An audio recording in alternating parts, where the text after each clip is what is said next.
Dear student class 6 के लिए चंपा से बुक चंपा से आपके लिए मैं आज भेज रही हूँ यूनिट नंबर 3 की नज़म बच्चों के लिए चंद नसीहतें। ये अल्लामा इकबाल की लिखी हुई नज़म है जिसको आपको पढ़ना है और पढ़कर फिर इसका काम करेंगे हम। अब मैं आपको पढ़ के सुनाती हूँ। ये काट लेना हर कठिन मंजिल का कुछ मुश्किल नहीं, एक ज़रा इंसान में चलने की हिम्मत चाहिए। मिल नहीं सकती निकम्मों को ज़माने में मुराद कामयाबी की जो हो, ख्वाहिश तो मेहनत चाहिए। खाक मेहनत हो सकेगी जब न हो हाथों में ज़ोर, तंदुरुस्ती के लिए वर्जिश की आदत चाहिए।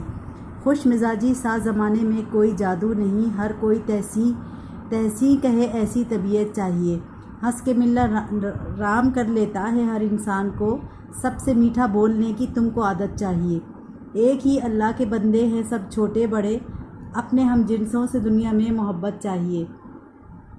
है बुराई सी बुराई काम कल पर छोड़ना, आज सब कुछ करके उठकर फरागत चाहिए। जो बुरों के पास बैठेगा बुरा हो जाएगा, नेक होने के लिए नेकों की सोबत चाहिए। साथ वाले देखना तुमसे न बढ़ जाएं कहीं, जोश ऐसा चाहिए ऐसी हमीयत चाहिए। हुक्मरां हो कोई हो अपना हो या बेगाना हो, दी खुदा ने जिसको इज़्ज़त इसकी इज़्ज़त चाहिए। देख कर चलना कुचल जाए न चिऊटी राह में, आदमी को बेज़ुबानों से भी उल्फत चाहिए। है इसी में भेद इज़्ज़त का अगर समझे कोई, छोटे बड़ों को बुज़ुर्गों की अताअत चाहिए। इल्म कहते हैं जिसे सबसे बड़ी दौलत है ये, ढूंढ लो इसको अगर दुनिया में इज़्ज़त चाहिए। सब बुरा कहते हैं लड़ने को, बुरी आदत है ये, साथ के लड़के जो हों उनसे रफ़ाक़त चाहिए। हों जमात में शरारत करने वाले भी अगर, दूर की इनसे फ़कत साहब सलामत चाहिए। देखना आपस में फिर नफ़रत ना हो जाए कहीं, इस कदर हद से ज़्यादा भी ना मिल्लत चाहिए। बाप दादों की बड़ाई पर ना इतराना कभी, सब बड़ाई अपनी मेहनत की बदौलत चाहिए। चाहते हो घर के सब छोटे बड़े इज़्ज़त करें, शर्म आँखों में निगाहों में मुरव्वत चाहिए। बात ऊंची ज़ात की भी कोई इतराने की नहीं, आदमी को अपने कामों की शराफत चाहिए। गर किताबें हो गई मैली तो क्या पढ़ने का लुत्फ़, काम की चीज़ें हैं जो इनकी हिफाजत चाहिए। ये नज़म अल्लामा इकबाल की लिखी हुई है और बेहतरीन नज़म है जिसको आपको पढ़कर आपको ख़ुद ब खुद अंदाज़ा हो जाएगा कि उन्होंने कितनी अच्छी तरीक़े से आपको ये समझाने की कोशिश की है कि काट लेना हर कठिन मंजिल का कुछ मुश्किल नहीं, एक ज़रा इंसान में चलने की हिम्मत चाहिए। इसका मतलब ये है कि मतलब हर कठिन मुश्किल काम जो है, कठिन मंजिल या मुश्किल रास्ता इंसान अबूर कर लेता है अगर उसके अंदर चलने की हिम्मत हो, उसके अंदर उसको बर्दाश्त करने की हिम्मत हो। नहीं मिल सकती निकम्मों को ज़माने में मुराद कामयाबी की जो हो, ख्वाहिश तो मेहनत चाहिए। कामयाबी की ख्वाहिश अगर आपके अंदर है, अगर आप चाहते हैं कि आपकी ख्वाहिश है कि आपको कामयाबी मिले, तो आपको मेहनत करनी होगी। हर किस्म का काम आपको जो है वो मेहनत और खुशी से करना होगा। आपकी ख्वाहिश जब ही पूरी हो सकती है कामयाबी की, जब आप इसमें ये मेहनत करेंगे। निकम्मे बने बैठे रहेंगे तो कोई ज़माने में आपकी कोई मुराद पूरी नहीं होगी। इसी तरह से ये है कि बुराई अपने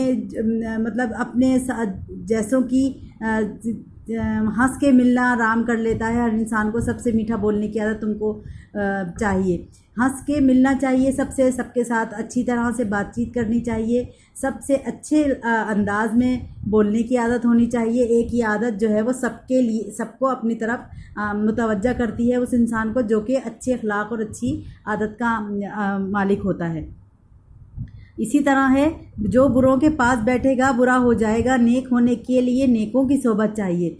ये इनका कहने का मतलब ये है शायर का कि जो बुरों के पास बैठेगा वो बुरा कहलाएगा, बुरा ही हो जाएगा। जाहिर सी बात है, जैसी सोबत में आप बैठेंगे उठेंगे वैसे ही आप कहलाएंगे। और अगर आप नेक होने के लिए नेकों की सोबत में बैठेंगे तो नेक कहलाएंगे। तालीम याफ्ता लोगों की सोबत में बैठेंगे तो आपकी नॉलेज में इजाफ़ा होगा, आपकी तालीम में इजाफ़ा होगा, आपको भी आदत होगी कि आप भी आगे बढ़ें और अच्छे अच्छे काम करें। साथ वाले देखना तुमसे न बढ़ जाएं कहीं, जोश ऐसा चाहिए ऐसी हमीयत चाहिए। हमीयत का मतलब इज़्ज़त اور کام کرنے کی طاقت۔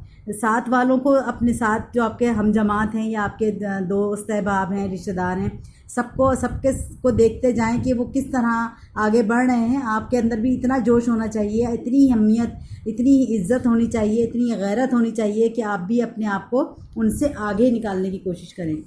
یہ اشعار جو ہے میں چند آپ کو خاص آپ کو بتائے دے رہی ہوں کیونکہ یہ بہت امپورٹنٹ نظم ہے۔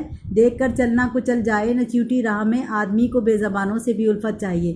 ان کا کہنے کا مطلب ہے شاعر کا کہ یہاں پر چلنے پھرنے میں بھی آپ کو اتنی احتیاط اور اتنا قدم اٹھا کر اتنا آہستہ چلنا چاہیے، نہ صرف یہ کہ آپ کو کسی کو تکلیف دے کر آپ دھکا دے کر یا کچھ کر کے آپ آگے نکل جائیں، بلکہ ایک چیونٹی جو ہے وہ سب سے چھوٹا جو ایک ذرہ ہے یا کیڑا ہے اس کو بھی دیکھ لیں کہ وہ کہیں آپ کے پیر سے کچل نہ جائے، کسی کو آپ سے کوئی تکلیف نہ پہنچ جائے۔ آدمی کو بے زبانوں سے بھی محبت اور الفت، اگر آپ نے کوئی جانور، کوئی پرندہ، کوئی چیز پالی ہے آپ کے گھر میں ہے تو آپ کو بھی اس سے محبت کرنی چاہیے۔ اسی طرح سب برا کہتے ہیں لڑنے کو، بری عادت ہے یہ، ساتھ کے لڑکے جو ہوں ان سے بھی رفاقت چاہیے۔ کسی سے لڑنا جھگڑنا یا برے الفاظ نکالنا، یہ سب چیزیں جو ہیں یہ ایک برے لوگوں کی بات ہے، برے لوگوں کے کام ہوتے ہیں، لیکن ساتھ آپ کے جو لڑکے ہوں ان سے بھی آپ کو اچھی طریقے سے ملنا جلنا چاہیے، ان سے لڑنا جھگڑنا نہیں چاہیے۔ اچھا، یہاں جو بتا رہے ہیں کہ باپ دادا کی بڑائی پر نہ اترانا کبھی، سب بڑائی اپنی محنت کی بدولت چاہیے۔ بعض لوگ جو ہیں وہ اپنے باپ اور دادا کی بڑائی پر، ان کی دولت پر، ان کی جو ہے وہ ان کی دولتی کو کہہ لیں کہ اس پر بہت زیادہ اتراتے ہیں کہ بھئی ہمارے باپ دادا کتنے دولت مند تھے یا ہمارا اتنا بڑا خاندان یا رتبہ ہے اس دولت کی وجہ سے، لیکن یہ سب ان چیزوں پر اترانے کی کوئی ضرورت نہیں ہے۔ یہ تمام چیزیں ان کی اپنی محنت کی تھی، آپ کو اپنی محنت سے اپنی دولت، اپنی بڑائی جو ہے وہ بنانی چاہیے اپنی دنیا میں۔ اچھا، بات اونچی ذات میں بھی کوئی اترانے کی ہے، آدمی کو اپنے کاموں کی شرافت چاہیے۔ اس میں شاعر کا کہنے کا مطلب یہ ہے کہ بات جو ہے کوئی اترانے کی ایسی نہیں ہے کہ آپ اگر کسی اونچی ذات کے ہیں اور آپ اونچی ذات کے ہونے کے بعد پھر آپ الٹی سیدھی حرکتیں کریں یا لڑائی جھگڑے کریں یا خراب کام کریں۔ آدمی کو تو وہ شریف آدمی ہے جو اونچی ذات کا ہونے کے علاوہ بھی کام اس کے ایسے ہوں جس میں اس کی شرافت جھلکتی ہو، اس کے کام ایسے ہوں جس سے اس کو شریف آدمی پہچانا جائے۔ تو یہ تمام چیزیں ایسی ہیں جو کہ آپ کو سمجھنے کی ہیں۔ گر کتابیں ہو گئی میلی تو کیا پڑھنے کا لطف، کام کی چیزیں ہیں ان کی بھی حفاظت چاہیے۔ یہ نہ کریں کہ اگر کوئی کتابیں آپ کے پاس پرانی ہیں یا میلی کچیلی ہیں تو آپ ان کو پڑھنا نہیں چاہتے، کیا ہو سکتا ہے اس کے اندر بہت کچھ لکھا ہو۔ کتابیں تو کتابیں ہوتی ہیں، ان کے اندر بہت کچھ ہوتا ہے آپ کے لیے۔ ہر کتاب جو ہے وہ ایک ذخیرہ رکھتی ہے اپنے اندر معلومات کا۔ تو یہ کام کی چیزیں ہیں، ان کی بھی حفاظت کرنی چاہیے، ان کو بھی صاف ستھرا کر کے ان کو جو ہے آپ کو کور اپ کرنا چاہیے اور ان کی حفاظت کرنی چاہیے۔ یہ میں نے آپ کو بتا دی، یہ نظم سمجھا دی ہے۔ اس کے بعد جب میں آپ کو کام دوں گی، اس کا کام کرواؤں گی تو پھر آپ کو اور مزید ایکسٹرا کچھ بتاؤں گی۔ تو یہ آپ نظم اس کو پڑھیے بار بار اور اس کی تشریح جو ہے کرنے کی کوشش کیجیے اپنے الفاظوں میں، اس کے اشعار یاد بھی کیجیے کچھ۔ Thank you.